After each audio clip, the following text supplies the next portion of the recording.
Às vezes tem projetos que, mesmo com toda essa análise, não dão certo e às vezes, muitas vezes também tem projetos que dão certo, né? Isso acontece na área socioambiental também, né? Exatamente. Isso que eu ia falar. Eu acho que em qualquer área que você trabalhar, tem um risco, sim, né? Dentro da área do direito, dentro da área da medicina, sempre tem um risco do errado também acontecer, por mais perfeito que o modelo seja. Porque os modelos que eles usam são baseados em teorias. Tudo bem, tem as externalidades, né, e tudo mais. Mas basicamente, a maioria dos modelos são em teorias. O que seria uma externalidade? Externalidade podem ser vários tipos de risco, inclusive riscos naturais, riscos de terremoto, riscos de... até em operações de agricultura.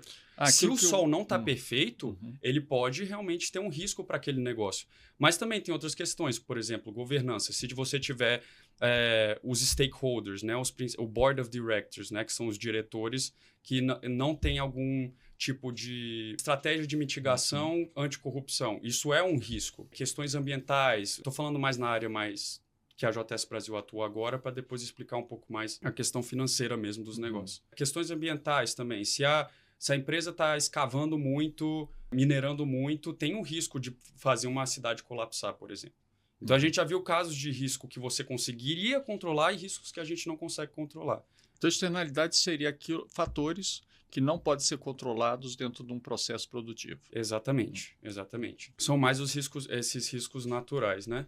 E entrando nessa linha dos riscos, o que é muito importante a gente entender do básico. Existem 2 tipos de risco para os negócios, mas os 2 eles não são separados, eles são juntos. O que você tem que entender é isso, que são os riscos sistemáticos, aqueles riscos que envolvem todas as empresas. Então, por exemplo, vamos supor, tem lá o Vale do Silício lá nos Estados Unidos. Aquilo é um território, uma área dentro dos Estados Unidos que tem muitas sedes de empresas grandes, como o Facebook, a própria Apple. As Big Techs estão todas lá. Vamos supor, um caso bem hipotético, que realmente acontece um terremoto lá e destrói aquele de destruir tudo mesmo, né? Tsunami. Quase um Godzilla entrando lá e quebrando tudo. Exatamente. Esse é o risco sistemático, porque envolve todas as empresas. Certo. E o risco sistemático, normalmente, ele é aquele que envolve o índice por exemplo, tem um índice Bovespa, que é o índice de todas as empresas do Brasil, e tem um índice do S&P 500, que são as 500 maiores empresas do Brasil. Existe um risco sistemático para todas essas empresas. Só que essa é a questão, o risco sistemático ele é menor, porque é muito raro você encontrar alguma coisa que bota em risco todas as empresas do S&P 500, ou todas as empresas do Brasil, todas as empresas onde for. Ou até todas as empresas de um setor mesmo. Teria que ser uma ruptura política muito forte, muito violenta, ou uma guerra. Ou até legislações baseadas... Por exemplo, fazem uma legislação que não beneficia as Big Techs.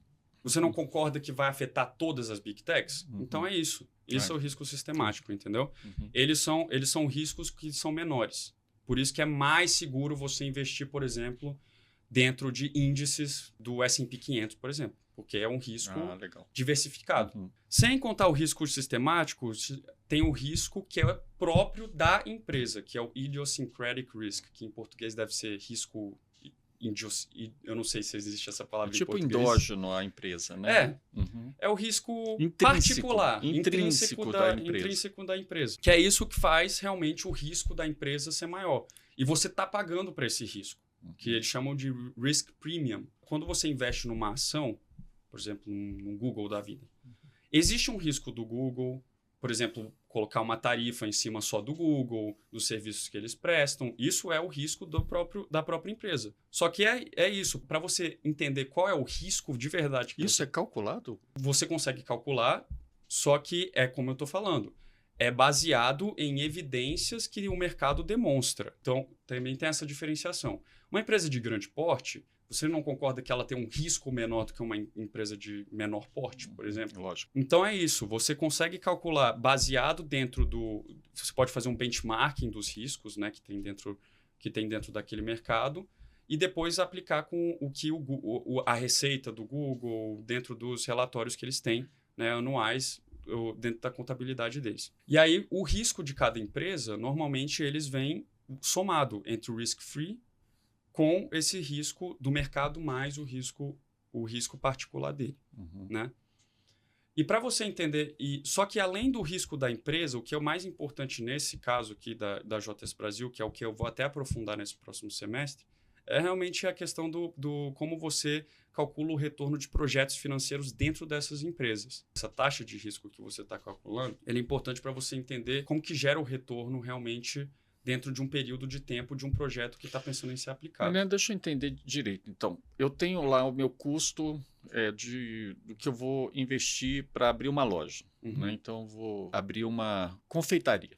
Então, tenho lá todos os custos, né, de espaço, custo de produção, custo de embalagens, custo com pessoal, tudo isso. E aí eu tenho que ter o custo calculado do risco? Então, o custo calculado do risco você não tem. Você consegue calcular a taxa em cima do risco. O que você consegue ter uma expectativa. E além dessa expectativa, existem 3 cenários, né? É importante você colocar cenários. Vamos supor, você tem uma expectativa de receita baseada numa pesquisa de mercado que você fez para a confeitaria, né? Porque além de você ter uma expectativa dos custos, estudar os custos, eu acho que os custos realmente você consegue ter uma definição maior, claro, né? Que do que a receita. Preto no branco, né? Só que a receita é importante você ter uma expectativa da receita para você entender, será que realmente vai me gerar algum tipo de retorno? Então, sobre a receita, você tem que fazer uma pesquisa de mercado detalhada, enfim, entender qual que é a média de vendas de doces no mercado, e não é só tipo no mercado geral, é no mercado dentro da área que você... Que está intrínseco né, ao seu empreendimento. Exatamente. Então, você faz toda essa pesquisa de mercado e você também aplica cenários. Tem o cenário da sua expectativa de receita, o cenário mais pessimista e o cenário mais otimista. Isso aí você pode fazer com absolutamente todas as variáveis de quando você está avaliando um projeto se vai ter realmente retorno financeiro. Você pode fazer um cenário mais pessimista e realista para o custo, só que no caso do custo é o contrário. O cenário pessimista seria se o valor fosse maior e o cenário otimista se o valor fosse menor do que a sua expectativa.